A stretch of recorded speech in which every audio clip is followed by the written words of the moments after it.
Her DPS has fallen off significantly in the late game. Her teams can be super cheap to build and provide massive value. We've seen this power creep before with a certain drunk bard. Hail to the almighty Electro Shogun. But wait, do you really have to pull for her?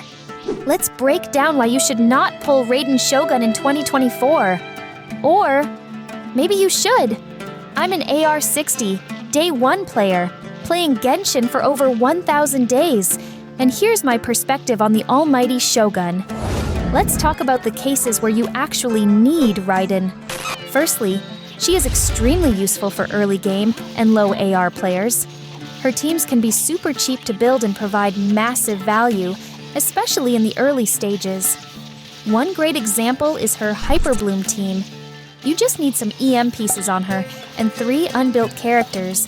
Raiden will not only dish out solid damage through Hyperbloom, but also fill the bursts of the other 3 characters every rotation.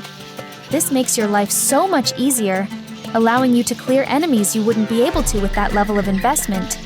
Simple, right? Second point, she's incredibly easy to play. For new players, mastering the game takes time, and if you're playing on a potato device, newer characters might feel overwhelming with all their fancy mechanics. Raiden, she's surprisingly easy. The coolest thing? You can play her with your eyes closed. Her super armor during her burst makes her nearly immortal for 7 seconds. Just stand in Bennett's circle, and you're basically untouchable. Feel the power. Lastly, energy funneling. A lot of players struggle with energy management for their characters, but with Raiden, say goodbye to that hassle. She fills everyone's burst. You don't even need your eyes to play Raiden. Effortless. But wait, let's talk about why you might not want to pull her. But Raiden stands? Don't kill me, please. Her DPS has fallen off significantly in the late game. Once upon a time, she was considered one of the best DPS characters, even though she was meant to be a support.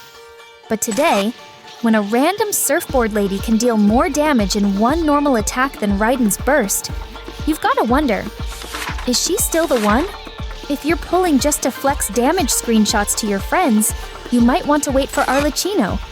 Oh, and while you're at it, why not hit the like button? She's too easy. Yeah, it's fun to play with easy characters, but as you get further into the game or upgrade to a better device, you'll get bored real quick. The satisfying feeling of killing multiple enemies with Nuvelade's charge attack or managing health of Arlecchino is on another level, compared to playing an almost immortal character who never dies, no matter how many mistakes you make.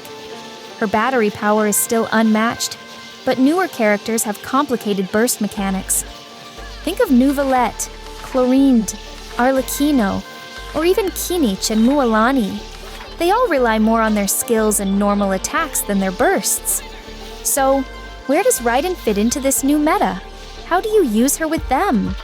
Their mechanics don't mesh well with Raiden's 7-second field time, and yes, that 7-second burst is absolutely necessary if you want to get anything out of Raiden. Without her burst, she's one of the most useless characters in the game. I know Hyperbloom from her skill, but aside from that, satisfy yourself with 2,000 damage. We've seen this power creep before with a certain drunk bard, but hey, you're not drunk, so why not press that subscribe button?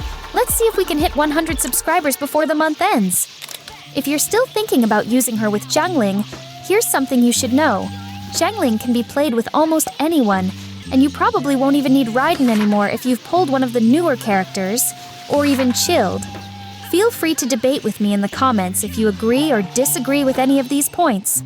Now, the main reason not to pull for Raiden if you're F2P. If you need a top-tier DPS, Kinich is just around the corner on another banner. But if you really want an Electro DPS, you might want to wait for Clorinde. Or you can get Keeching from losing 50-50. She can seal the deal for you until you get Clorinde. And if you're after a godlike support, Xilolen is coming. We all know how capable she is. Oh wait, you don't? Well, hang tight, because the Xilolen pre-analysis is dropping soon. Another reason to subscribe. Xilolen is the support we've all been waiting for.